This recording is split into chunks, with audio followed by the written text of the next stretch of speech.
I'm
gonna roll the dice.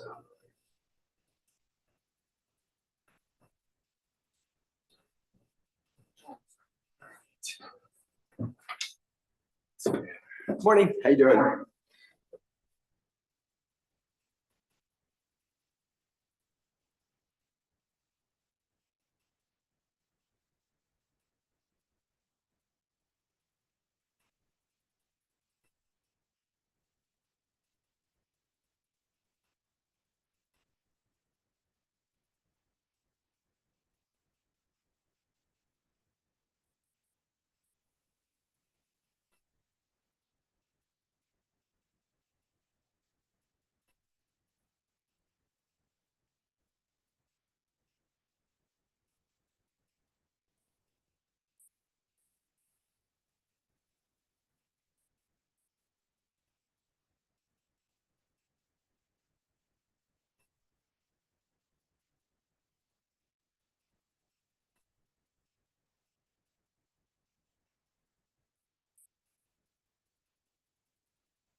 So we'll see.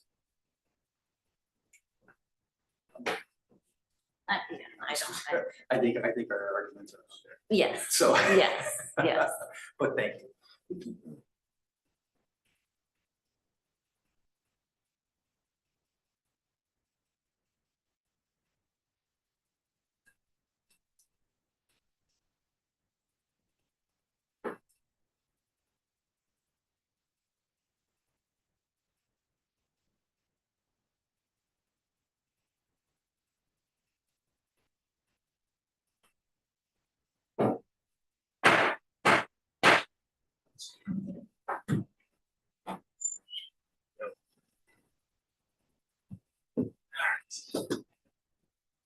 The State Michigan Court of Claims is now in session.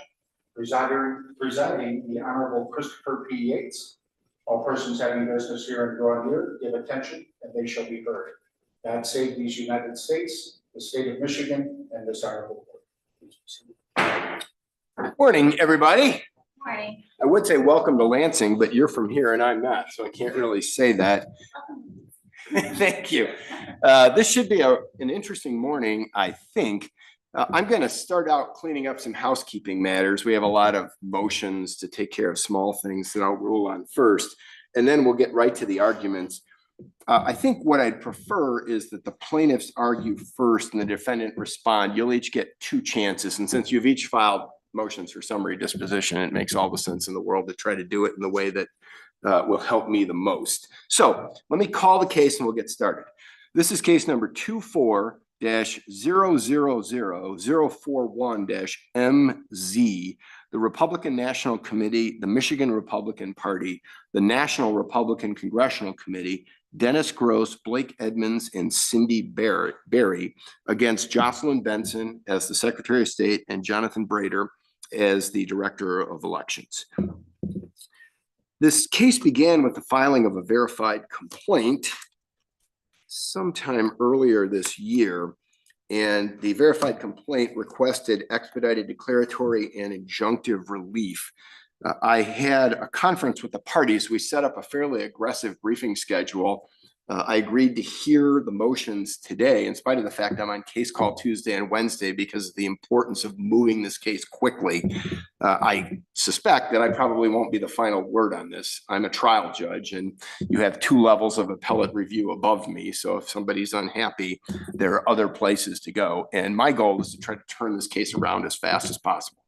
I can't promise that I'm going to do this, but my plan now is to devote the long Memorial Day weekend to writing this opinion and issuing it the following Tuesday.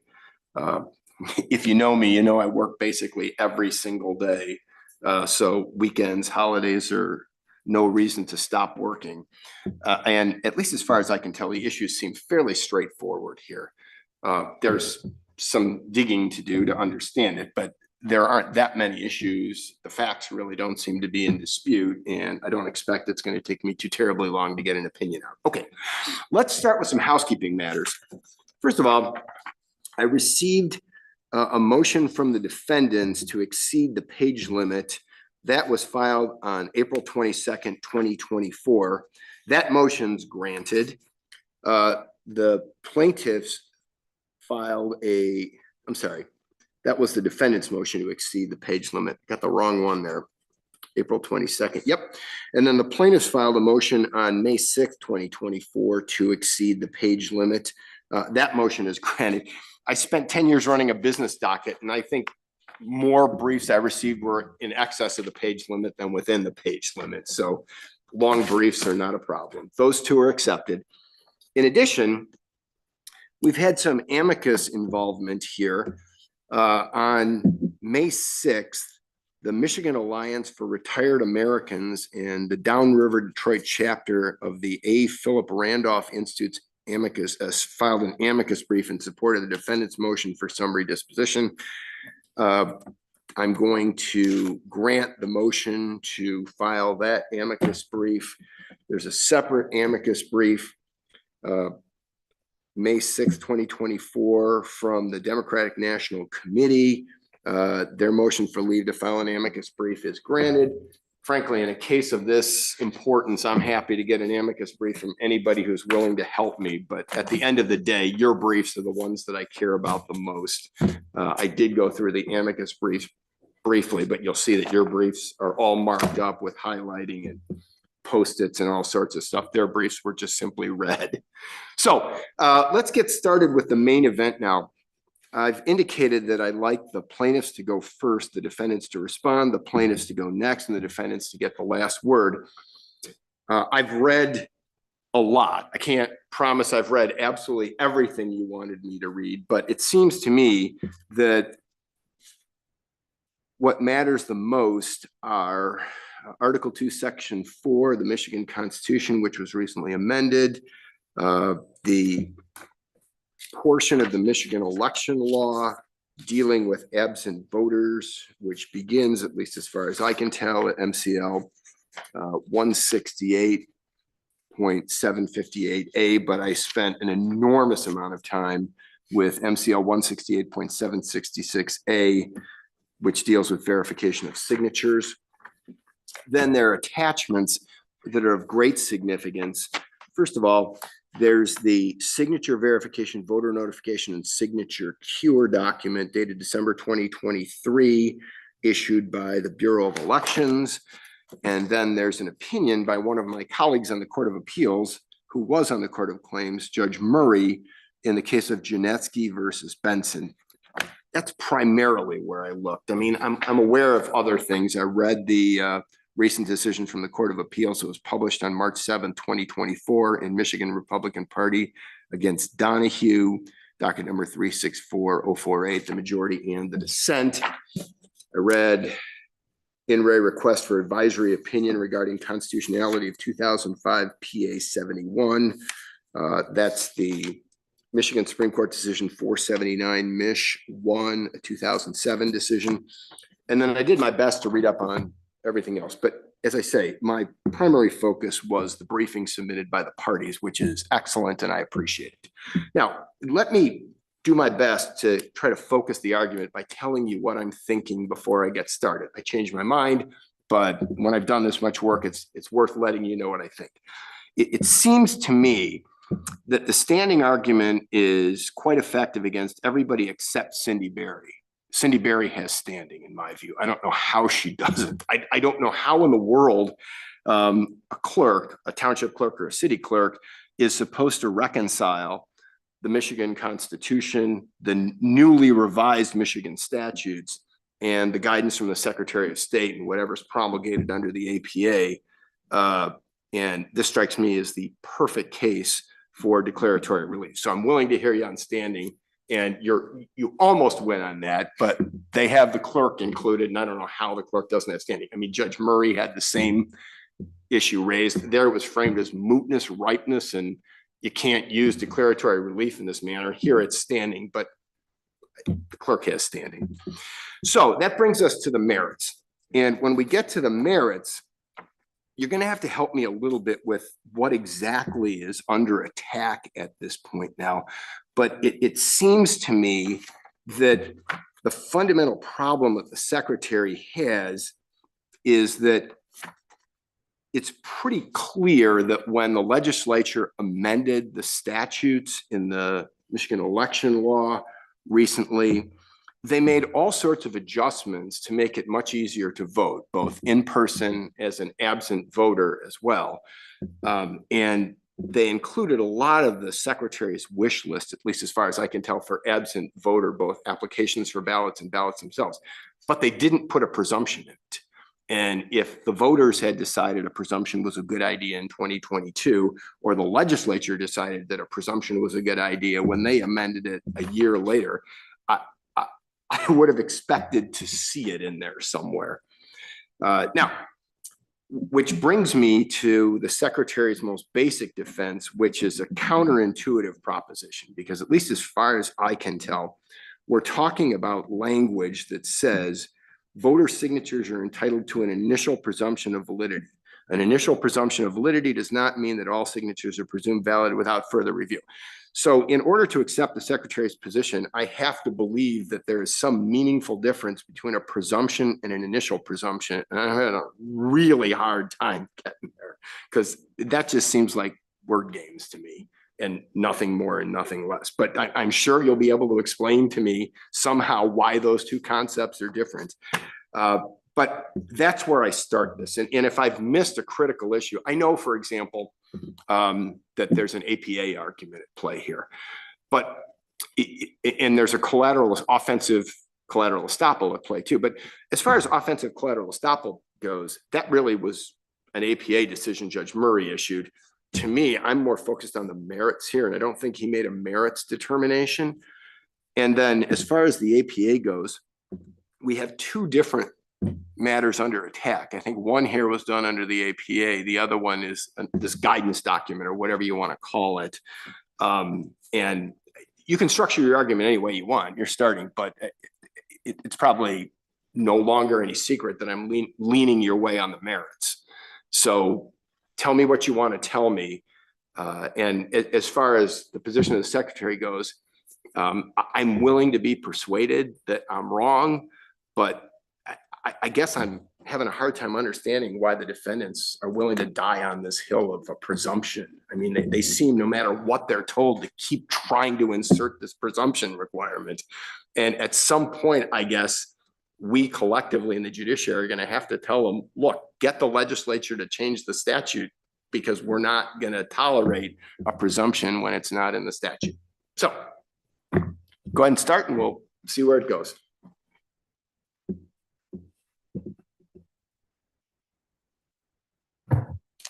Thank you. Good morning. Robert Avers on behalf of the plaintiffs. I do Morning, Mr. Avers. have my colleague Joe Vacanti with me at counsel's table. Something tells me he's done more than a little work on this case. That's fair to say. I actually have a housekeeping matter of our own. Oh, okay. So as we were walking up to the courthouse this morning, I see that the clerk of the court rejected the reply brief that we filed on Thursday. Apparently it was rejected Why? because we combined our reply with our response to the amici. All right. And so my understanding is that Heather has received a copy of it, and that you have as well. We're happy to split those apart and refile them if you'd like, or I just want to make sure they're part of the record, obviously. I get it. I mean, So- I'm not being critical of the clerk, but Of course. in the case of this importance, I'm going to take whatever gets filed. Okay. So you don't have to go back and redo it. Okay. That Thank you. just seems like a waste of time. Okay. So file a quick motion asking for leave and I'll grant To it. combine the two and, Right, yeah. okay. Perfectly fine. We will do so. Okay. So thank you for reviewing everything. We're obviously on a pretty tight schedule here. Yep. And thank you for sharing with us where you are, because I think that's going to simplify my presentation to you this morning. Yeah, and I'm sorry, I don't mean anybody to be put off by the fact that I do that, but when I first started as a trial judge 16 years ago, I would just let people say whatever they wanted to say, and I realized we were wasting a lot of time, and it's far better if I tell you up front what I'm thinking, and you can tell me why I'm wrong. So go ahead. No, so I mean, we'll keep it simple. I do believe that this discussion should occur against the backdrop of Article 2, Section 4(1), Right. G and H, frankly, in the Constitution, right? I mean, the Constitution mandates that voter identities must be verified before a voter can vote. Okay. You have Article 2, Section 4(1)G, which goes to those who both vote in person and apply for an absentee ballot in person. And those folks either have to show their photo ID or they have to sign an affidavit in the presence of an election inspector. That brings us to Article 2, Section 4(1)H, which pertains to absentee voters, right? And so, I mean, that provision alone has three different sort of express tells as to how seriously we take this. Okay. And it starts with the voter. It states voters shall have the right to prove their identity when applying for or voting an absent voter ballot other than in person by providing their signature to the election official, right? And then the same provision goes on to say that election officials shall verify the identity of the voter, both in the context of applying for an absent ballot, and then when they cast their ballot by comparing the signatures. Right. Just to cut you off for a moment, Mr. Avers, if the voters had actually placed presumption language in the Constitution, you wouldn't have even filed this lawsuit, I presume. I'm probably somewhere else today. Right. Yes, that's right. Right. Yes. And so the fact that the voters actually dealt with this provision in the election in 2022, but didn't include a presumption, That's right. I'm sure in your view means something. What does it mean? Well, I mean, I can tell you that just as the sources that we've cited in our complaint and our motion papers, I mean, I think the public generally favors the idea of verifying the identity of voters before people cast their ballots. I mean, I know that, one party, folks in one party may support it than folks in the other party does, but I think generally speaking, the majority of folks are okay with that, right? I mean, that's how we make sure that we get the right result. Right. Yes. Well, it seems to me that both in amending the Constitution and the legislature amending the statute, there was a general sense that they wanted to encourage absent voters from voting by absentee ballot. But the difficulty is, in my mind, they did all sorts of things to encourage that process, and yet there's no presumption language. I think that's right. And so, I mean, it's not like Judge Murray's decision in Janetsky wasn't something that people knew about. that's right. Yeah. And not to mention the subsequent rulemaking and so on and so forth. Right. So Right. The rulemaking is its own story. that's right. Yeah, that's right. And so, I mean, to your point, let's talk about what the legislature did. Let me skip ahead a bit here. Yeah, sure. That's fine. That's great, because there's no doubt that when they tinkered with MCL 168.766A, a lot of what's included seems to be what the secretary wants and likes.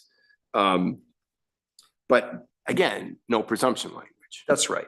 Yeah. And so, I mean, we have 766A. I'm going to look at subsection 2. There's 3 criteria there.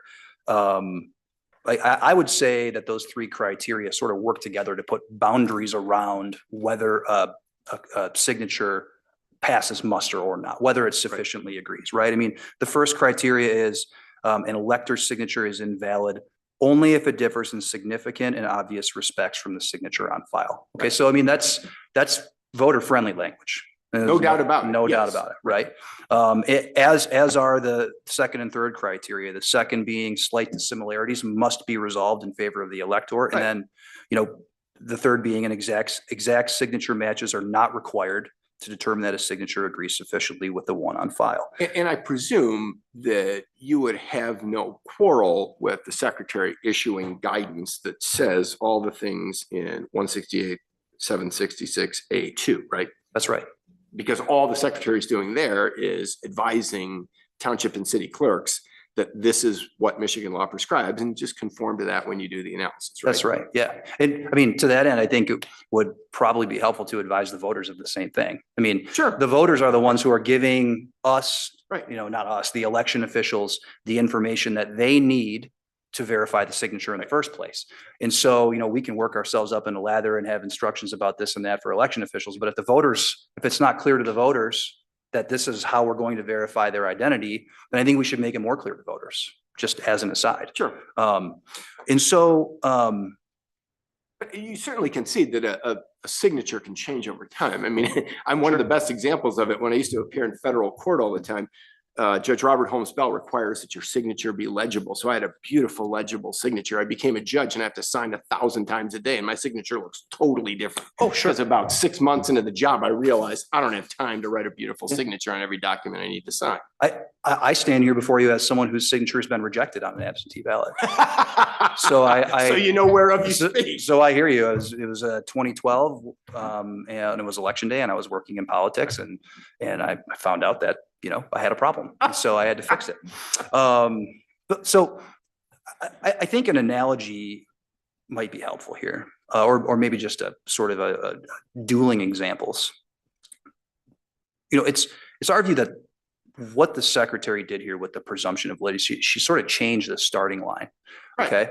And so if you give 1,000 absentee ballots to an election official and you say, I want you to go sit at this table over here in the corner. I need you to review these 1,000 signatures. They just say, hey, you're going to use these 3 criteria in 766A2, and they just leave them to their devices. So they're over there doing that. Now we take a second election official and we say, hey, here's your 1,000 ballots with your signatures. We need you to verify these based on the 3 criteria in 766A2. Oh, by the way, You need to do that beginning with what I'm just gonna call it what I believe it appears to be, and it's a rebuttable presumption of validity. I Okay. think that's a fair I mean, characterization. I've having looked at Ganetsky and the guidance materials there, and in this case, the guidance materials here, I think it's a rebuttable presumption of validity. Okay.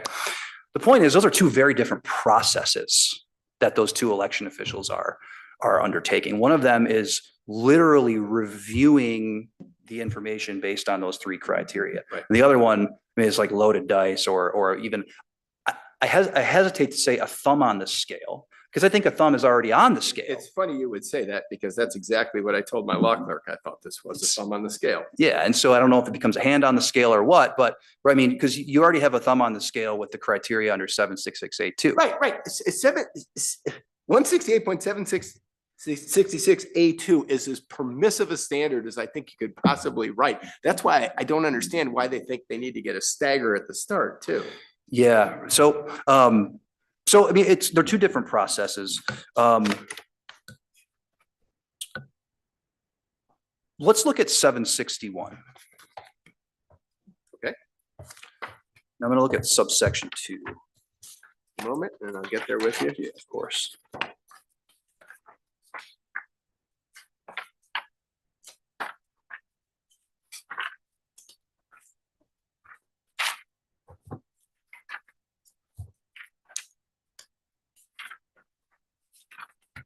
Okay, I'm with you.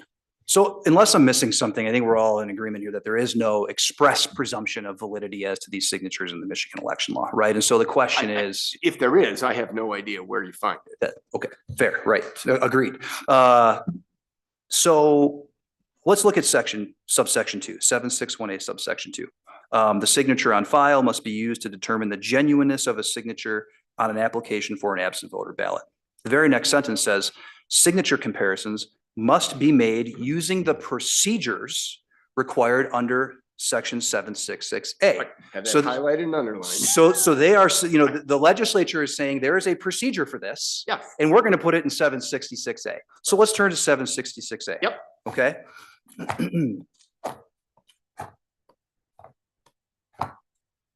So let's look at subsection 1 of 766A. I'm going to paraphrase. It says, clerks who are reviewing these signatures must use the process in this section. Okay, I've been paraphrasing. Subsection 2.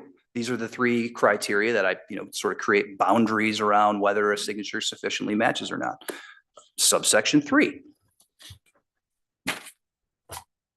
That requires rejection of signatures that do not sufficiently match. It also requires that voters be notified if their signature is rejected. Right, and that's the other permissive aspect of this. There's this detailed cure process. That's right. So it's not as if it's preclusive if somebody's application or their ballot's rejected. That's As a right. matter of fact, they're given every chance in the world to straighten it out. They will send you a text message. You know this. Yes, well, they did not do that in 2012. My understanding is that's in the works here. So, subsection 4, they provide deadlines for notifying the voters of the rejected signatures. And I'll add that there are other provisions elsewhere that, these are pretty aggressive notice deadlines. Yes. I believe it's the 5 days leading up to the election. They must notify you the same day of the Yep. rejection of your Yep. signature. And then, of course, subsection 5, Right. that sets out the curing of the signature. So I guess here's my point in all of this. I mean, in 761(2), the legislature is saying this is the 766A is the process for verifying the signatures. If there were a presumption of validity, I don't think the legislature would have undertaken any gymnastics to get it in there. It would probably be either in subsection 2 of 766A, or it would be in place of the current 3.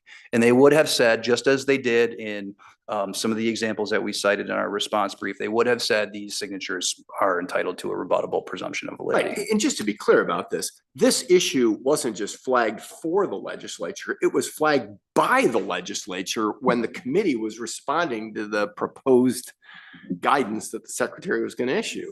That's right. I mean, they tried under the APA to get it done and there was blowback, as I understand it, and so they took it out. I mean, it still appears in the title, which is very odd. It's odd. I'm not sure what that's all about, but I mean, I think both the APA and then some of the prefatory statutes in the Michigan compiled laws would suggest that it would expressly provide that that catch line or that check line is not, it's nothing. Sure. essentially. You know, Yeah. and But to your I'm point, not, right, yeah. I'm not here to say that Yeah. that thereby justifies a presumption. What Right. I'm here to say is there was a negotiation process over the language of the body of the directive. And the presumption was in there and then it was taken out. You could say the APA worked if you so chose. Every once in a while, I guess you can say that, right? That's right. So, I mean, so that's what the legislature did here. I do think it would be helpful just to go back to the Constitution for a moment and talk about Prop 222. Like, I don't think it was any secret. It was only 18 months or so ago that we voted on this thing. And there was a lot of talk about making elections more secure. We're going to verify identities. I'll spare most of the details here, but on the sponsor's website, they did say that we will require the identity of each voter to be verified before the person could vote, even if they vote by mail, right? And so when 2.5 million plus folks here in Michigan approved Prop 222, I think it's fair to say that their expectation was that we would be verifying the identities of voters. And if you're going to apply a presumption of validity to the signatures, I'm not so sure that you're going to get the same outcome. I'm not saying Prop 222 doesn't pass, but does that then become a bigger part of the conversation, at the time leading up to the election? I tend to think that it would. Just based on the fact that voter ID is and has for a long time been something of a lightning rod in politics and even in court, right? So at any rate, there's no doubt in my mind that voters had an understanding of what that meant when they voted on it. At least a lot of them did, right? I mean, I'm not going to say all 2.5 million people pulled the lever because, dang it, we're going to verify every single the identity of every single voter, right? But it was an important part of the overall puzzle. Oh, right. I mean, So- you look at another proposal, for example, like the one for reforming term limits. I mean, they put the language in about financial disclosure too, and that was part of the sweetener to get people to vote for it. That's right. And so here you have, But you don't want any poison pills and you want as many sweeteners as you can. that's right. And so, for example, you could put the fundamental right to vote in the Constitution in one breath, and in the other breath say, and we're going to verify the identity of every voter. And it seems to me you're talking to pretty big swaths of the electorate with those things, right? So,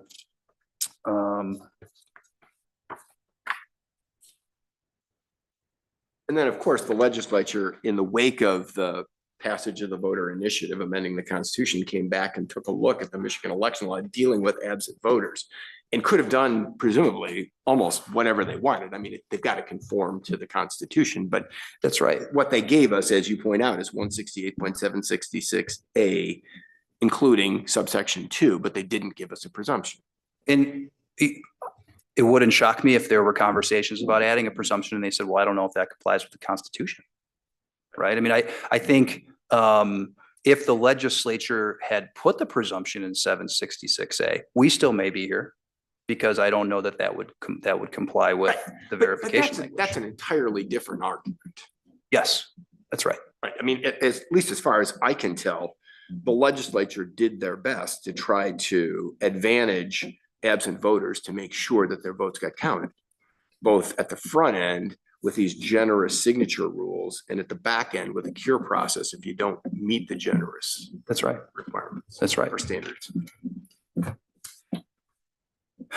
Right. Well, talk to me.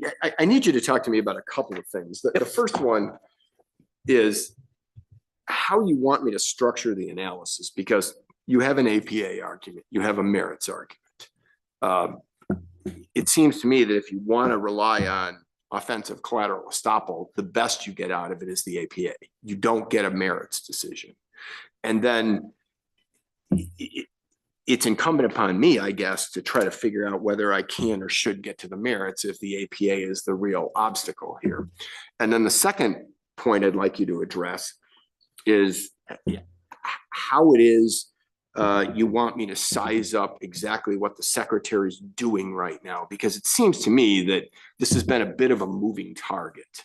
And so I need to know exactly what you're attacking so I can look at those things, because Sure, something was done in compliance with the APA. sure. Something was done not in compliance with the APA, and you need to tell me exactly what you want me to deal with. Well, as for your first question, I mean, I think we just need to get to the merits, right? I mean, I understand the secretary's argument about offensive collateral estoppel. She's right in the sense that the law has changed, but I would argue that it's actually worse than it was before, because now you have the verification and you have all this other these other tells that there's no presumption, right? And so to me, I think the overall reasoning of Ganeski still applies. This is a rule of general applicability. I mean, there's pretty solid case law. Faircloth v. Family Independence Agency stands for the proposition that you need not, just because a rule doesn't apply to everyone doesn't mean that it's generally applicable. And I mean, here we're going to apply this thing to millions of absent voter signatures. I mean, I don't think there's any doubt in my mind that, and it is a standard. I mean, Right. And frankly, it's the standard of review that is being applied to the signatures, right? You'll agree with me, I presume, that Judge Murray never got to the merits. He expressly said so. Right. It's I in mean, a he yeah. dismissed count one, I think. That's right. Yeah, he said because he was able to deal with it in the context of the APA, Right. I need not get to the merits. So of course, then there is a subsequent rulemaking, and here we are now. Right, And right. so But that being what it was, to the extent that you're relying on offensive collateral estoppel, it gets you nowhere on the merits. I'm not saying you don't win on the merits otherwise, but there's nothing in Judge Murray's opinion that helps you on the merits. his opinion only, at least, there were some other claims that aren't raised here, like the audit. I think there's an audit claim or something like that in his. I think But he essentially dismissed what would have been count two of our complaint now, right? He said, I think he dismissed it without prejudice, if I'm going by memory. Right. So to your point, we've got to get to the merits here in terms of the analysis. Well, this dance is just going to go on forever, as far as I can tell, unless there's a merits ruling. That's out of all of those things are out of my control, but I tend to agree with you. Yes. No, but Yeah. they're not entirely out of your control. They'll go back and try to do it again, and That's right. you'll file a lawsuit, and instead of Judge Murray or me, it may be somebody else. That's But, right. I mean, if I throw this out on APA grounds, we haven't really made any progress. In the legal landscape has changed enough as well that a merits opinion, I believe is in order. Just given 761, the birth of 766A, we now have Prop 222 is in the Right. Constitution. So I think Right. that is necessary. I was hoping you would be willing to go along with me on that, because whichever way I go, this issue's got to be resolved on the merits. Yeah, I think that's right. As for your second question, Right. What do you want knocked out? so the offending language in the signature verification instructions have to go. It's at page 3. It's a paragraph. I don't even think it's the full paragraph. There's just a few sentences there. But now you're talking about the signature verification, voter notification, and signature cure document, right?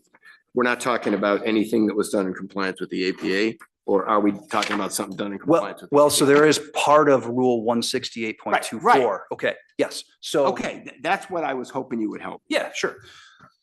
So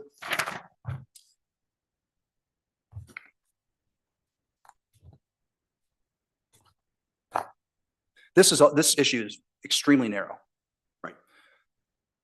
So if a signature differs in significant and obvious respects under 766A2, it has to be rejected. It doesn't matter if it looks like it was signed in haste or on an uneven surface, right? If you read Rule 4 or Rule 168.24, depending on which version you're looking at, to me, on its face, this says that an election official can consider these discrepancies as explanations for unmatching signatures. But 766A2 trumps this, right? And so, to my mind, and this is only 4-1, 24 sub 1. It's not 2, right? We haven't challenged 2.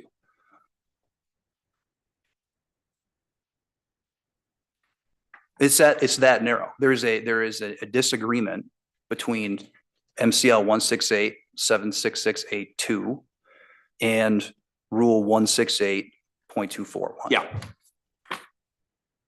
That's simple. Okay.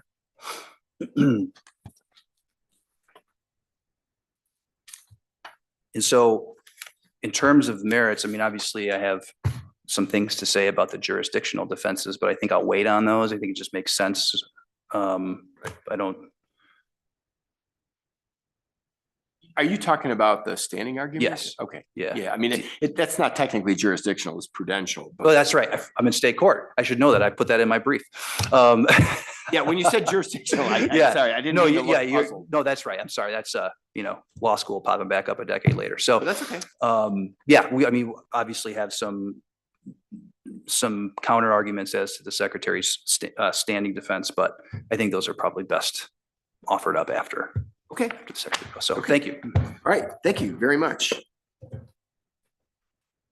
And you'll get another chance, Mr. Avers, so be patient. I'm sure Ms. My Guest will have lots of compelling arguments to make, so you can deal with them in due course. Well, Ms. My Guest, Good morning. How are Your you? Honor. I'm well. How are you? I'm doing fine, thanks. All right. So Assistant Attorney General Heather Meingas on behalf of the Secretary of State and the Director of Elections. Well, this is not the first time that Mr. Avers and I have disagreed on the arguments, Your Honor, and I certainly appreciate the court articulating upfront where its concerns are. So, Well, why don't you start with standing? Because I agree with you that under this Michigan Republican Party versus Donahue case from the Court of Appeals, March 7th, 2024, the vast majority of the plaintiffs don't have standing.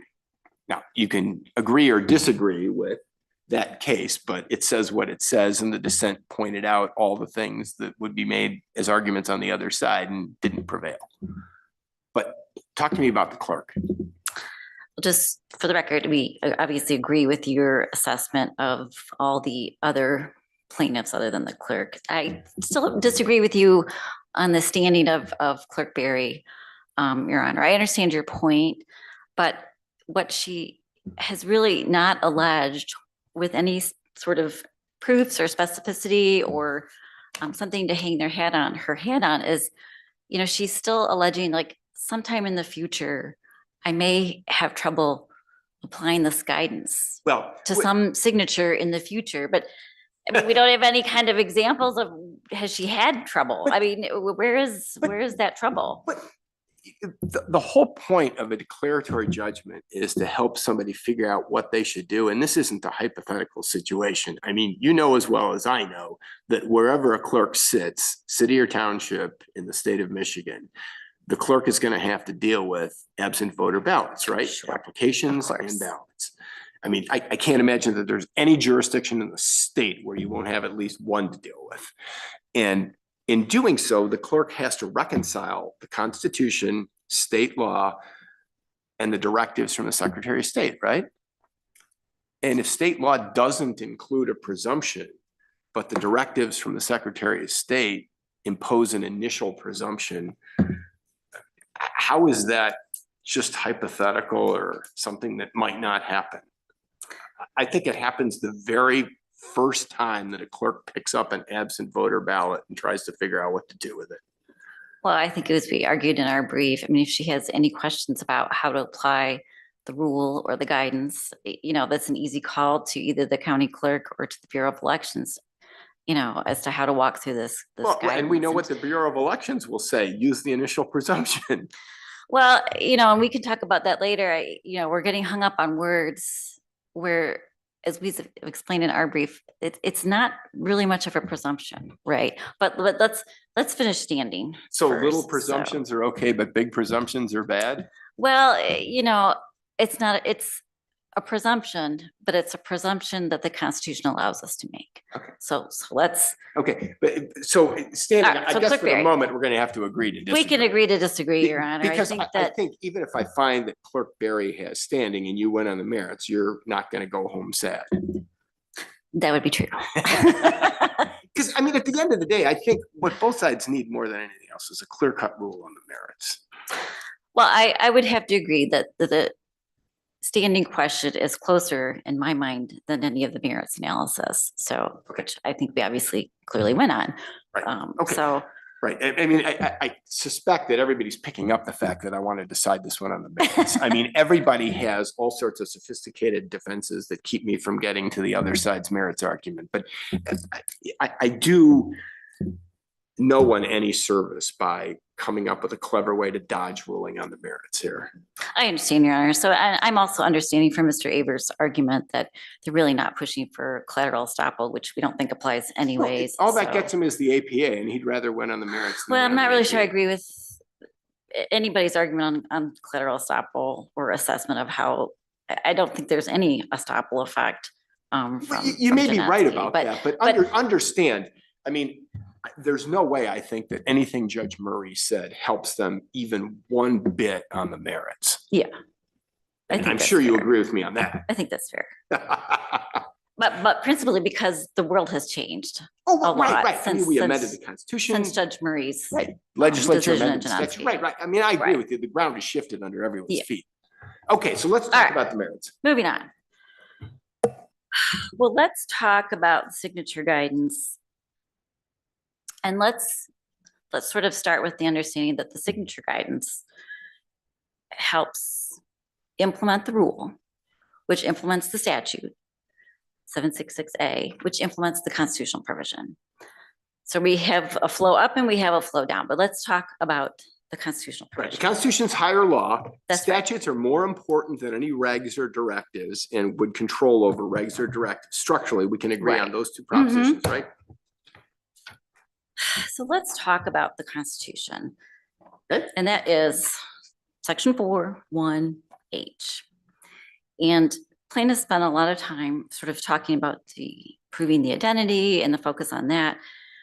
But really if you look carefully at what H does, it does require a proving of identity, but only to the extent it's proving identity through the comparison of signatures that are only invalid if that does not sufficiently agree. So the way we read that constitutional provision is that the Constitution itself actually does give sort of a presumption or an assumption or a starting point. You said, a stagger. I think the Constitution does give a stagger. The Constitution doesn't, you're not comparing signatures. It doesn't require the comparison of signatures by the election officials to determine they agree sufficiently, right? That's not what it says. It requires a comparison and the invalidation of a signature only if it does not sufficiently agree. So how we read that is you are really starting at a point that they sufficiently agree. Sort of you're starting at the starting point is this is John Smith's signature, right? You're starting that this is John Smith's signature, and now I'm going to make my comparison. And it's only not John Smith's signature if by undergoing sort of the review, the 766A, all that, it does not sufficiently agree. I'm not looking at it to confirm that it sufficiently agrees. The Constitution says you're looking at it to see that it doesn't agree. So you're starting with, the Constitution really starts with the point that it's, however you want to, whether you want to call this a presumption, an assumption, or just simply the starting point, they say it's neutrality. It's not really neutral. The starting point is that this is John Smith's signature. Right, but That's there's a what that says. fundamental difference between a presumption and a generous standard. A generous standard requires you to look essentially as a first analysis about whether a signature complies with these very generous standards. A presumption essentially says, before you do anything, you start out favoring a position. You can be moved off that position, but you start out favoring the position. And if nothing happens along the way, that position prevails. But that's what this guidance does, right? That's the guidance says. So it says an initial presumption of validity. That doesn't mean it's valid, right? Then you do the signature review. So the Okay, can I guidance ask you a in question then? elegant term, maybe Right. that's the wrong Okay, phrasing. can I to ask you a use. question then? Sure. Because you seem to draw a distinction between an initial presumption and a presumption. what you just articulated would be a legitimate presumption just as much as it would be a legitimate initial presumption. So is there any daylight between an initial presumption and a presumption? I don't see any. I think there is. I mean, what we're trying to capture is what we see in the Constitution, right? And the Constitution doesn't start at neutral. It doesn't start at zero. It starts from the position that this is John Smith's signature, right? And whether we could, I'm have, not sure about that because Yeah. H says voters shall have the right to prove their identity when applying for or voting an absent voter ballot. Yep. So it sounds to me like if there's a presumption, it's I don't know if it's a presumption, it's an obligation, like a burden of proof on the voter in the first instance. No, I don't think that's what that means at all, Your Honor. This sentence simply says that all a voter has to do to get an AV ballot is to provide a signature. What it's saying is the legislature can't impose additional restrictions on how you get an AV ballot. In other words, the legislature couldn't adopt a statute that says, well, for applying for an AV ballot by mail, you have to send me a photocopy of your Sure. driver's license, Right. or your personal identification card, or your sewer bill that has like your name and your address on it. That's all that sentence says. That sentence just means the only thing a voter has to do to prove their identity to get an AV ballot is to have a signature. Nothing else can be required of them. And then the signature is good. It's good, it's valid, unless a comparison reveals that it does not sufficiently agree. But you have to doesn't the find- term prove their identity suggest that they have the initial obligation?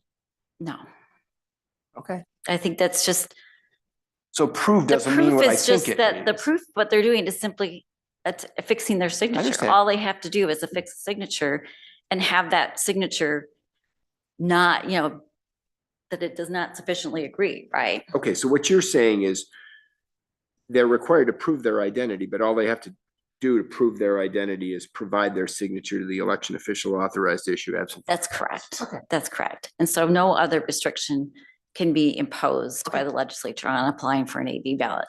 Got it. So that's how we understand that constitutional provision.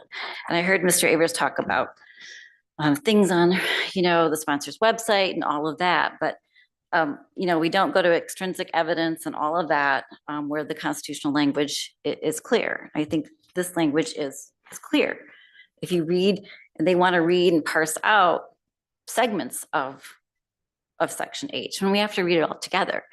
And that's where you get to this understanding that you're really starting from the premise that it's John Smith's signature, and it's only not John Smith's signature if it does not sufficiently agree after a comparison. So you take that down. So that's the Constitution. It's implemented through But 17. can we at least agree that even though the Constitution was recently amended, there was no presumption included? I mean, I agree. Yes, I agree that it does not include those words. and just to be clear, this was approved in 2022, and you'd already had a giant food fight about this in 2021. Right. So I understand that, Your Honor. I think, and as we've noted, really the reason why the presumption of validity, or so the initial presumption of validity language is in there, and you can agree with this thought or not, was because the language still appears in the catch line. And we were concerned about people looking at this rule and trying to understand. I agree that the catch line doesn't have substantive, it's not the rule, it's not substance. But if you're trying to look at the rule, I'm like, okay, well, what does that mean in here? Right. And so that's part of why there was an explanation. But the catch line also sort of reflects what our understanding of the Constitution and really what we're saying, right, is that the signature is good unless it's not, right? Unless you go through the analysis and it does not sufficiently You agree. seem to be suggesting that the presumption not only is allowed under the Constitution, but is required under the Constitution. I think that's true. Well, why didn't the legislature write it into the Michigan Election Act then? I mean, they came in on the heels of the constitutional amendment and tried to write implementing legislation. that presumably that's what they were up to when, after the voters approved the initiative, Right. they legislated. And that's why you see 766A basically Right. parrot the Right. Constitution for the most part. And then it parrots a lot of our rule, right? I think it's not, you have to really work through the constitutional language, and you have to understand by reading it where the starting point is. And I think the statute incorporates that as well, right? I don't think it needed to say there's a presumption of validity, because that's where the starting point in the Constitution is. You're starting with, this is John Smith's signature. I So mean, there certainly is a standard that is quite lenient that you have to meet on the signature verification, right? correct. I mean, I think we can all agree on that. Clearly, the legislature didn't want absent voter applications or ballots indiscriminately rejected just because it's not an exact match. Right, It says right, that. right. Yes, this is all very voter forward, and that's the only way you can understand sort of the Constitution, and the statutes and the purpose of the Oh, Constitution. yeah. I mean, the central thrust of both the constitutional amendment and the statutory amendments was to make it easier to cleanly vote absentee, right? Right. I mean, I don't think there's any question about that.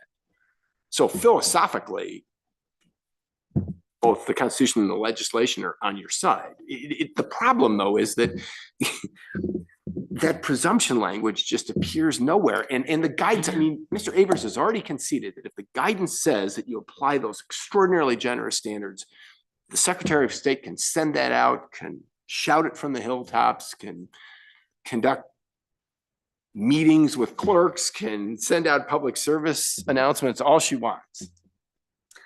I agree, but I appreciate all that from Mr. Avers. I do. But again, we're focusing on just using those words and not really what the guidance and the rule and the statute and the Constitution sort of are requiring. I mean, the guidance specifically says, to me, it says what I've just argued. It says you're starting with that it's John Smith's signature, right? Not necessarily, right? You're starting with John Smith's signature, and then you're going to review it to see if it does not sufficiently agree. It's good unless after review. That sounds like a presumption, not an initial presumption. I mean, I don't see where the No, I think adjective it's- initial no, it's- draws any distinction. No, it's clearly, it's very obviously an initial sort of, you're starting with the initial concept. And again, whether it's a presumption, an assumption, a premise, Right. Whatever those words, A if suggestion. if the words are the problem, I mean, the words could probably be fixed, but they're not wrong, because we're still saying that you're starting, it's not a place of neutrality. You're not, I think their suggestion is that the clerk looks at it to prove that it's John Smith. That's not what you're doing. You're not proving it's John Smith. You're Right, but- disproving. They have to look at it to see if it's not John Smith. Right, but I think that the. So you're clerk- coming I- into it with an initial starting point that this is John's, that's it.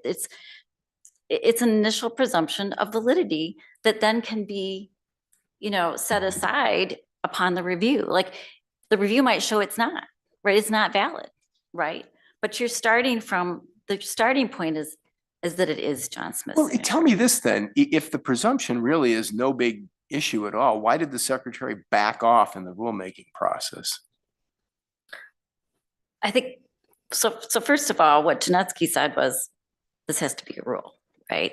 Right. That's kind of what you get. So Sure. we made it a rule, right? Okay. JCAR didn't like that, right? So they asked that we move it. We don't agree with JCAR. Our letter shows that. Like, we don't agree that we can't say this, but it did come out, Right, except for the catch line, creating some Right, element right, of right. confusion. right. But And also the concept that the initial presumption is exactly what the review is, right? That's the purpose of the review that's set forth in the rule, right? That supports this, which is what, Rule 168.22, right, is the underlying rule. So the guidance is premised on the rule is premised on the statute, and the statute is premised on the Constitution, But right? just to be clear about your position, it sounds to me like you're saying, yeah, we used initial presumption because that seemed fairer, but we could have used presumption and it would have been perfectly valid. As a matter of fact, not only valid, but compelled by the Constitution. No, the Constitution compels this initial presumption, this initial space, this initial, Okay. this initial space that this is John Smith's signature, All right, so right? just to be This clear, is you are, Johnson's you are signature. not going to throw in the towel on the argument I'm that not there's a throwing in the difference towel. between an initial presumption and a I'm presumption. not, Your Honor, because I think a presumption carries forward far, I mean, doesn't recognize that it could be discounted. We're trying to reflect, I totally understand. I understand everybody's focus on the words and the feeling that there is not a difference between an initial presumption and a presumption. But what we're trying to capture is where the Constitution starts. Where we're starting at is that this is John Smith's signature. And it's not necessarily saying this is a valid, for sure, John Smith's valid signature, but you're sort of starting with, you're not starting with in a space where, oh, I don't know if this is John Smith's signature. I better look, I better conduct my signature review. You're starting, an election official needs to start with the concept, with the notion, with the premise, the understanding. The starting point is this is John Smith's signature, and it is John Smith's signature, unless my comparison with the signature on file shows that it does not sufficiently agree. You have to show, you have to get to that point. It's good unless you can find there's a problem. What you just described is a textbook example of a rebuttable presumption. Are you willing to concede what Mr. Avers said, that the secretaries put in place a rebuttable presumption?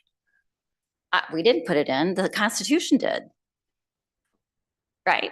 I mean, I'm telling you, this is the position, right? That's why this guidance came out Right, but- as a okay. synthesis Right. of the Constitution, the statute, and our rule. Whatever the source, do you agree with Mr. Avers that it is a rebuttable presumption?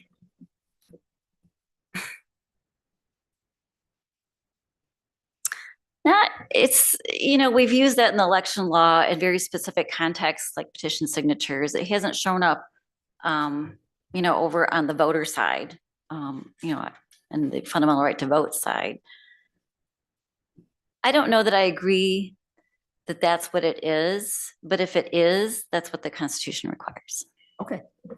So not only does the Constitution require a presumption, it requires a rebuttable presumption. The Constitution says what it says.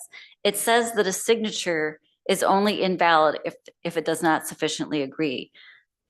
So you're starting from the point that it's sufficiently, essentially you're starting from the point that it sufficiently agrees, that there is an assumption or a presumption that there is a signature that sufficiently agrees, and it's only invalid if it does not sufficiently agree after review. Right. Well, I would agree with you on this much. It seems to me that there's a hortatory component to the Constitution that says, don't indiscriminately invalidate applications or ballots of absent voters, right? Right. I think we can agree on that. The question is, how does that actually find its way into a rule or guidance or whatever you want to call it, right? Well, Because if you phrase it the right way, I think it might pass muster. I'm struggling about why the Secretary and the Bureau of Elections want to die on this hill about presumptions.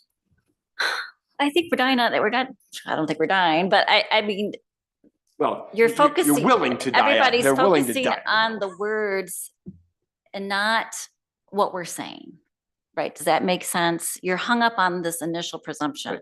but you're not looking at what we're saying, the second sentence. Well, We're saying that you start when you with- say it's what you're I'm saying. sorry, I don't mean no disrespect. Right, but I can tell you, the odds of the Humpty Dumpty reference from Through the Looking Glass being in this opinion are going up every time you say something like that. Because you can't, the Secretary doesn't get to define what words mean. Words mean what they mean. We can get, the Secretary clearly has authority to issue guidance that helps course. interpret and explain her rule Right. and the statute she administers. That's what we've done here, Well, right, but as long as it's done in conformity with the Constitution and Michigan law, right? which it has been. Okay, I got it. Okay, I mean, let me compliment you, Ms. My guest. I came out here thinking there was no way this could be defended, and yet you're doing a very good job of defending it. I think my point was it's just that you need to look at what the guidance says as a whole, and you have to read it in conjunction with our rule, Right. with the statute, and with the Constitution. And it says what it says. It says an initial presumption, but it's just, you're starting with John Smith's signature. And it's not, and then you go for your signature I can't speak, signature comparison, right? That's all we're trying to reflect, is to reflect the starting point of a signature review. And to use your analogy, it starts with the stagger, because the Constitution starts, it's not a huge stagger. It's a little stagger. Right, it It's can be like- easily overcome. I hear what you're saying. I don't know, that can be easily overcome, because you have to show that a signature does not sufficiently agree, right? Which I think is a huge hurdle, Well, but, right. but the- yes, but right, the it can be standards are overcome. so generous, but The I mean, standards are I generous. thought, the way I read your brief, that you were saying an initial presumption is just a little nudge. It's nothing more It's a than little that. nudge. I would agree. And that's what the Constitution gives. It's a nudge. You're not starting at 0.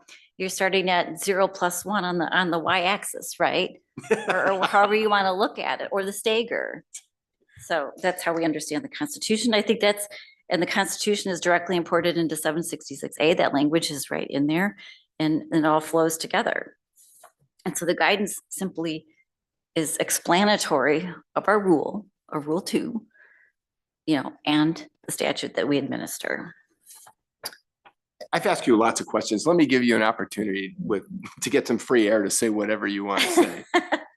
I'm fascinated by this case. Sorry. And when I get fascinated by a case, I get asked lots of Well, let me questions. see. I'm constrained when I'm sitting in the Court of Appeals because I have to make sure I'm not annoying my colleagues. But when it's just me, I'm asking all the questions that pop into my Oh, I head. like questions. Sorry.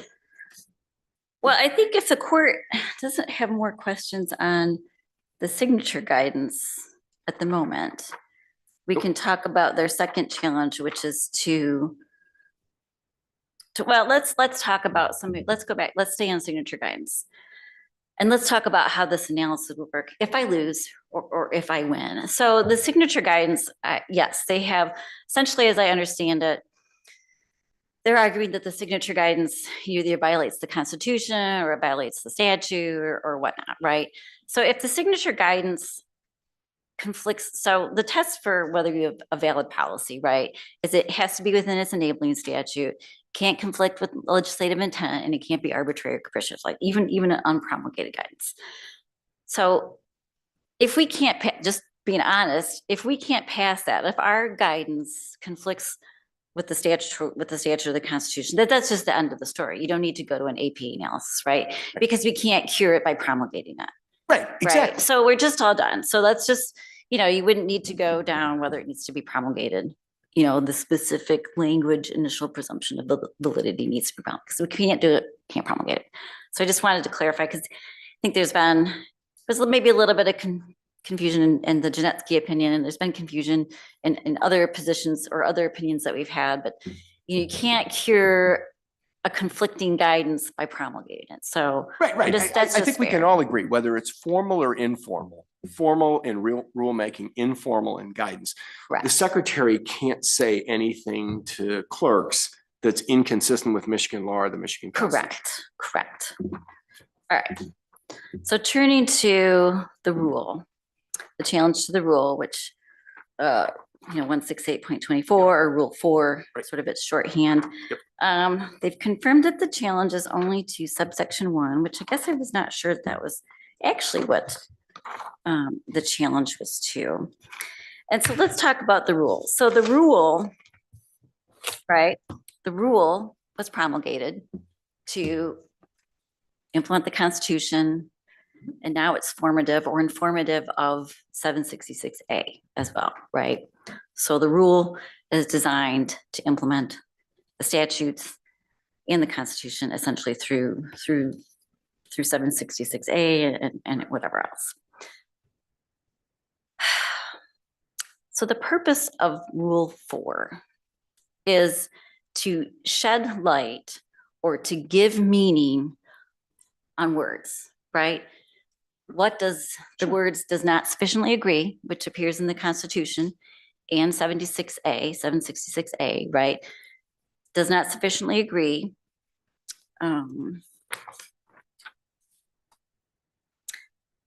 Differs in significant and obvious respects. Other words that appear in 766A, right? Quote, differs in significant and obvious respects. And then the next phrase, slight dissimilarities. So the purpose of Rule 4 is to help a clerk understand how to walk through that terminology. Right. It gives guidance on what is something that differs in significant. How do you start figuring out whether something differs in significant and obvious respects?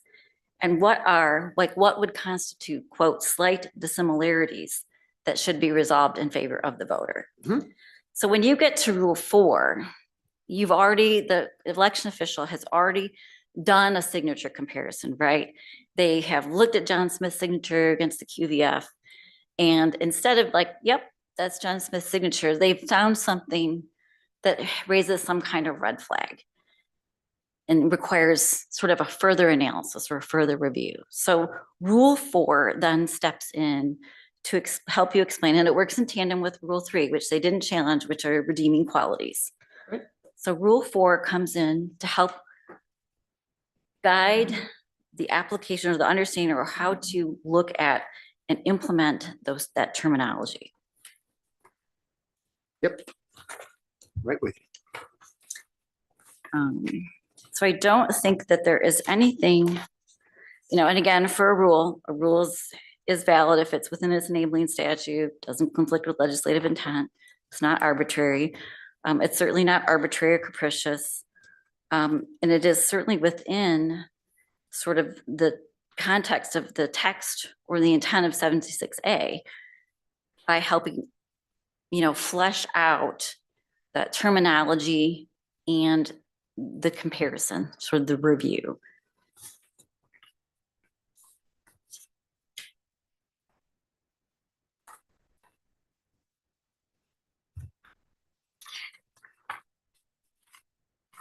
I think that's, Mr. Avers didn't spend an inordinate amount of time on this one, and it's possible that I will have something to say after that, but I think Right. I'm not understanding, how this rule, I think their focus was on if it differs in significant obvious respects, somehow it's done. That might be true. That's true, right? But the question is, how do we know when something differs in significant and obvious respects? Or is it as opposed to, this is a slight dissimilarity that should be resolved in favor of the voter? So Rule 4, both sub 1 and 2, sort of walk through the analysis of how to apply that review. And it's fully within, and so these are examples. And at the end of the day, a clerk is free to come to whatever resolution or conclusion they have with respect to a signature after applying this review. There isn't something, well, sub 1, Rule 4, sub 1 does say you must look at these criteria or these examples. Ultimately leaves it up to the clerk himself or herself to determine what to do with that signature.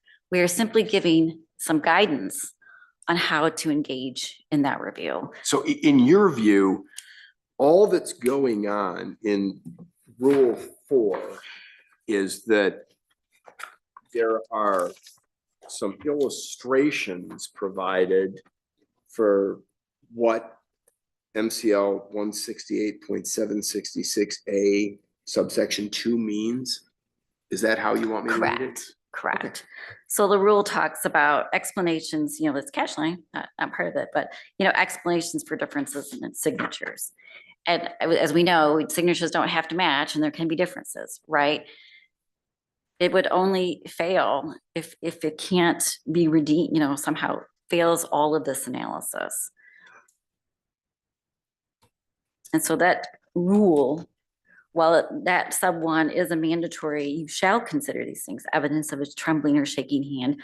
I mean, that seems hardly worth quibbling about. If you use a diminutive instead of your full name, there are some very practical, logical standards to be used in determining whether this is a discrepancy that warrants dinging the signature, finding it invalid, and sort of slight dissimilarities, right? So that is all that this rule does. And at the end of the day, it's really up to the clerk to make that determination. The rule doesn't specify an outcome. It's really up to the clerk to apply the standards to the signature in front of it. So I think with that, I'm going to let Mr. Avers go again, unless the court has any other questions. I don't at the moment, but I think now Mr. Avers is going to be able to respond in detail to what is bothering me at this point. And then you can come back again, and I think we'll have a more sophisticated discussion of exactly the nature of the challenges here. So, Mr. Avers, if you don't mind, I'm looking at a couple of documents here, and I want to make sure that I understand exactly what you want the court to do. First, we have what Ms. Mindgas is describing as Rule 4. That's Michigan Administrative Code Rule 168.24. And I think we can all agree that that rule does not contain the truly offending language of an initial presumption, right? I mean, it raises concerns for you, but it's not as. The issues with Rule 168.24 are not related to the presumption of validity. Okay, so just to be clear, the only place that the presumption of validity appears and what you think is utterly intolerable is contained in the signature verification, voter notification, and signature cure document from the Bureau of Elections, December 2023, right? I misspoke earlier. Okay. I do believe that the catch line in 168.22 should go, especially okay. especially after hearing the way, one of the arguments from my colleague, like that. Let me write that down then to make sure that I got that, because there's no way to interpret that argument other than to say we're using the catch line to interpret the language in the rule. And so, I mean, and that's against the law.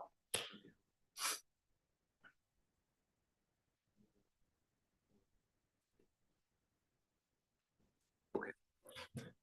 And I think we can all agree that it makes no sense that it's still there. But your view is it's not innocuous, and so it needs to be taken out. Yeah, I think you could be of two minds. To me, it's not innocuous. I can understand how someone in passing may look at it and say, it's kind of out of place, but all the more reason to take it out. I think it raises questions that frankly don't exist. I got it. I'm with you. Okay, fair. All right, so you want to talk about Rule 4 now? Would you like me to talk about Rule 4? If you don't mind, yes. Yeah. I mean, walk me through the real problems you have with Rule 4, because I know that I'm probably being way too persistent about this, but I do not want to write an opinion that doesn't cover the issues you want me to decide. So Rule 168.24 is not appropriately tethered to 766A subsection 2.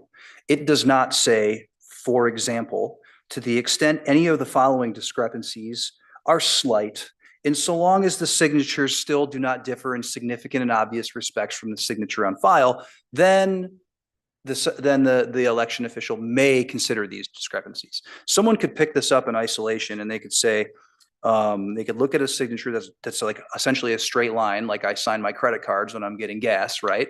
And they could say, oh, this was just written in haste, and so we're going to accept it. But that is not what 766A subsection 2 requires. Okay, so at bottom, we can agree that Rule 4 complies with the APA. But, yes, we do not challenge that. Right. That's right. Yep. But your argument with that is more subtle than it is with regard to this guidance document or whatever you want to call it. But the more subtle argument is essentially still the same, that what's going on in Rule 4 doesn't comport with MCL 168.766A subsection 2. Yeah. So, the presumption, that's more of an issue of like the standard of review and not the criteria. Right. This is an issue of the criteria. Right. You're changing the criteria right. in so isolation. Just to be clear, your position is, despite the generosity of MCL 168.766A subsection 2, the secretary is pushing the envelope or even going beyond what the envelope would allow, because subsection 2 defines the universe of acceptable considerations. And now they're providing lots more excuses to accept a signature that's aberrant. In my mind, 766A2 creates a box. The signatures are either in the box or they're out of the box, right? And Rule 168.24 changes the box. So a comprehensive order in your favor would be one that invalidates the catch line for Rule 168.22 and invalidates Rule 168.24 entirely and declares the guidance impermissible. If I do those three things, have I covered the waterfront for you? So there is subsection 2 in Rule 4 that is not challenged here. So if you were to invalidate all of 168.24. Right, so just to be clear then, subsection 2 is.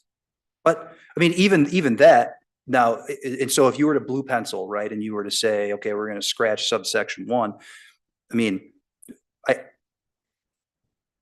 is subsection 2 sufficiently tethered then to 766A, right? I mean, That's what I'm asking you. yes. Right? Because let's assume you're sitting down to write your own order. sure. What does it all say? Well, I think I would have to take back what I just said then about subsection 2, because now if viewing this now, in a proposed way, that too is not sufficiently tethered to 766A. So let's try this again. from Yes, the sorry, top. go ahead. That's okay. So Rule 168.22 needs to have the catch line excised. Rule 168.24 needs to be struck entirely. And the guidance that the secretary is using needs to be invalidated insofar as it provides a presumption. That's correct. And that covers the waterfront. That in terms of tangible relief, that covers it. Okay, that's fine.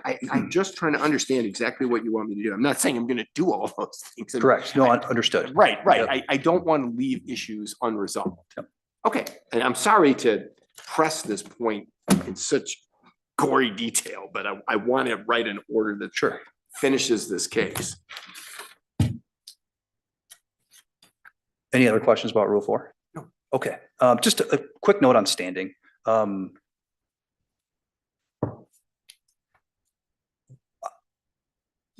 To me, Donahue, just to be clear, Donahue does not stand for the proposition that the Republican Party or any of their affiliates can never sue Jocelyn Benson. Right. And I know that you know that, and I don't mean to insinuate that you meant otherwise. I think though, what we should be cognizant about Donahue is that there is a real danger in conflating the substantial interest or injury that's been raised by a party under Lansing schools with the overall benefit to society at large, right? And I do believe that's the tension between the majority and the minority, between the majority and the dissenting opinion in Donahue. And I mean, here, I would say that the posture of this case, I do believe that there are interests and injuries of the plaintiffs that are different than the citizenry at large. And those are, I think, spelled out quite, pretty clearly in the response to the defendant's motion for summary. And so I just, from a procedural standpoint, I mean, setting aside right or wrong and the merits, I'm not so sure that that we're in a place where the court could find that there is not under Donahue. If we're just talking about Donahue, I don't know that we're appropriately postured for the court to find that those folks don't have standing. But right. But let's assume that Clerk Berry doesn't get hit by a bus between now and when I enter the judgment in this case. All of that is just talking about the weather, isn't it? Well, I mean, you've got a plaintiff with standing. Yes, no, and that's right. I'm just making the procedural point. Like, I don't think that my point is, I don't think that you have to decide as to the other plaintiffs. It's a matter of Clerk Berry has standing. Right. Yes. Right. For the sake of this opinion, you can rest assured that I will not go off on some frolic and detour talking about the standing of each individual plaintiff here. I mean, I get how these lawsuits get filed.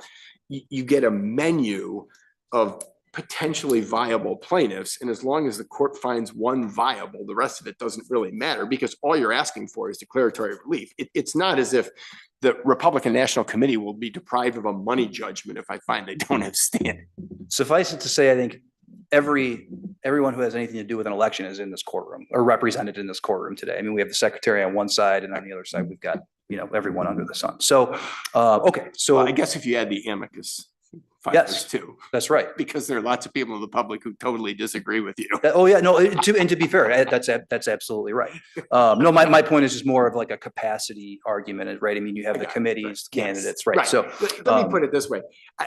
As I was reading over the standing argument, I thought, if the clerk doesn't have standing, who in the world would ever have standing to challenge this? that's right. Yeah. And then it sort of swallows the language in like League of Women Voters and Duluth about how, even ordinary citizens, and I'm not saying that ordinary citizen language challenging election or ensuring the enforcement of election laws, that doesn't change the standard under Lansing schools. Okay. But if we were to find in this case that no one had standing, then I think that language in League of Women Voters and Duluth and so on and so forth, Helmkamp, like a lot of those things start to fall by the wayside. Okay, enough about standing. You're not going to lose this case on standing. Okay. If I may, I would like to just turn to the Constitution once again. Okay, so no doubt we're going back to. We're going to section, Article 2, Section 4, that's right. probably subsection H, right? we're going to go to G and H both. Oh, okay, right. I know that you Yeah. pointed out G, but my guest didn't refer to G. So, just in response to the secretary's argument about, the idea that the language, the voter shall have the right to prove their identity when applying for or voting an absent voter ballot other than in person by providing their signature to the election official. The idea that somehow gives rise to a presumption because, we like take it for what it is. And it's that voter signature that's being submitted to prove their identity. We need to interpret that language in a way that is consistent with G. Okay. G says the right once registered to prove their identity when voting in person or applying for an absent voter ballot in person by, and it gives them two choices, photo ID, or if they don't have that, by executing an affidavit of identity. Does that give rise to a presumption of validity? I mean, does the election inspector not have to still like check the ID and, do all those? I mean, they certainly look hard at mine when I vote, bless you, when I vote in person. And so I just like that is not what that language in H means. That language in H means if you vote by absentee ballot, you do not need to provide a voter ID to prove your identity. You just have to prove a signature, which we're then going to use to verify your identity. Okay, and so I just want to make sure that we need to. Oh, go ahead. Yeah, and let me give you a chance to respond to Ms. Meinguest's reading of that one sentence. Voters shall have the right to prove their identity when applying for or voting an absent voter ballot other than in person by providing their signature to the election official authorized to issue absent voter ballots. She puts no weight on the word prove. She says essentially prove is easily disposed of as long as there's a signature on it. I take it your view is that prove means more than just sign the thing. Yeah, and I mean, they also, the secretary also never really address verify the identity language in any of their briefs or even here today. And so, I find it like, I appreciate that, we don't, well, let me put it this way. The idea that we have to work our way through the Constitution to understand it, when 18 months ago, voters approved of this, long amendment to the Constitution based on a 100-word summary, frankly, I find it's a bit hard to wrap your head around the idea that, we're going to close our eyes and pretend that there wasn't this big conversation about election security and verifying the identity of folks when this thing was approved. Because you know what, most of the vast majority of the people who approved of this did not work their way through it. But Sure. But when they heard about, I can't remember exactly how you described the goodie bag or whatever it was, the funsies that were presented to them, right? One of those things was verifying the identity of the voters, right? And I do not believe that we can have this conversation without acknowledging something that was all over the place 18 months ago. Nor can we acknowledge the history when the legislature enacted presumably implementing or conforming legislation. That's right. That the fact that this gigantic fight had happened in 2021 about presumptions. That's right. That's right.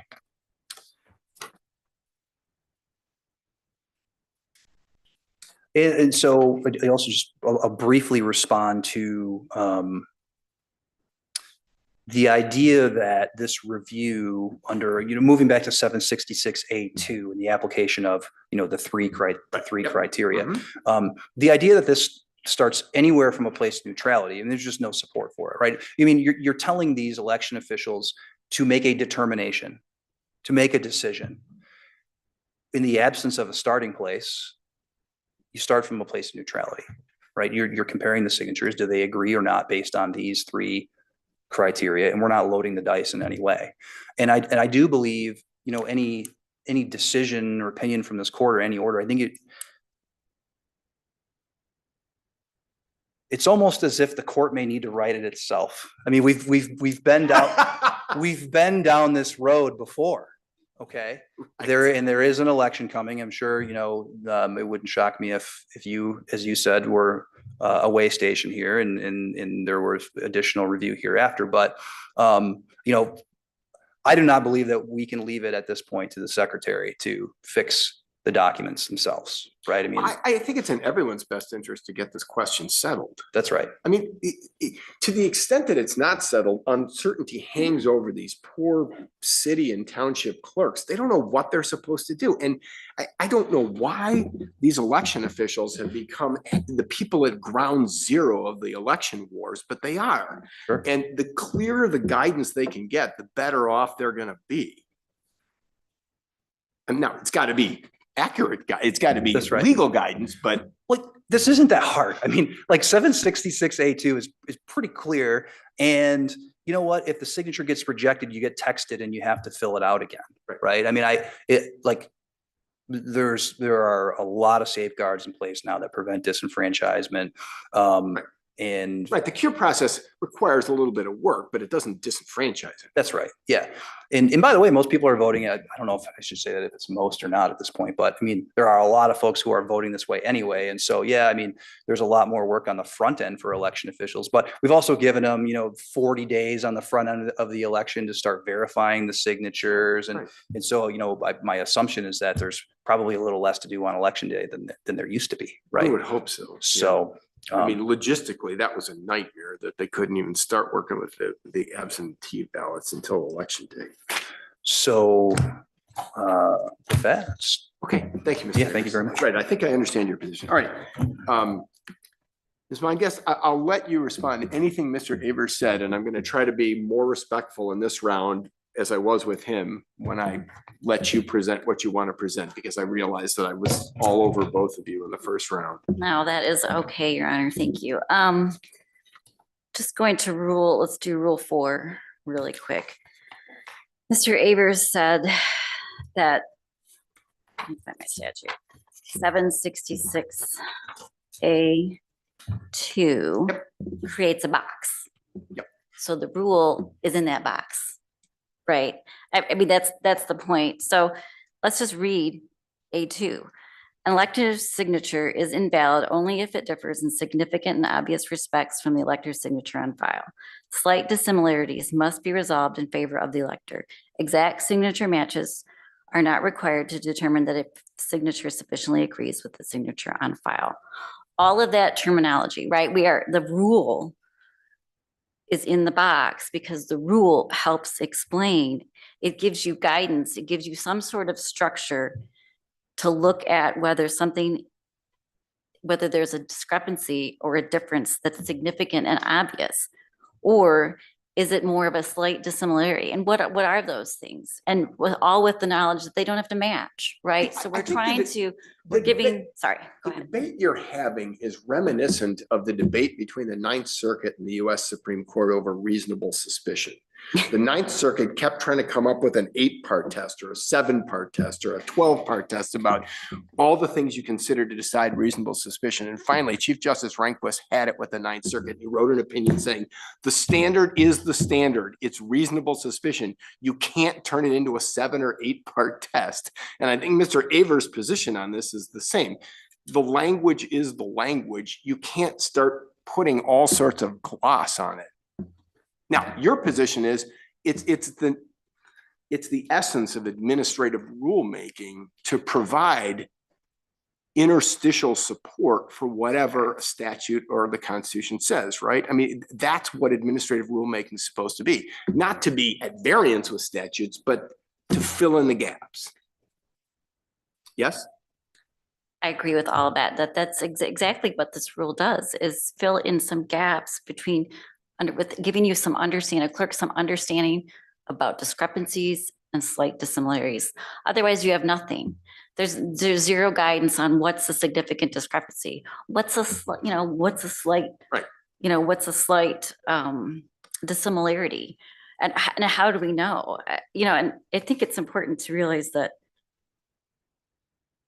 the legislature contemplated that we provide some assistance in the area, because we're actually, I have to find it somewhere, but there's a section that says we're supposed to provide examples, right? We haven't done that yet. We don't have a chart in there. We've had it before. You will have seen it in the Janetsky case. So like, here are examples of slight dissimilarities that are okay, right? And so the 766A has it in here somewhere that we're actually supposed to provide some examples of this. Right, So, and I think, I mean, I don't mean so if we can do it in a box with 2 Right. signatures, I think we can write it.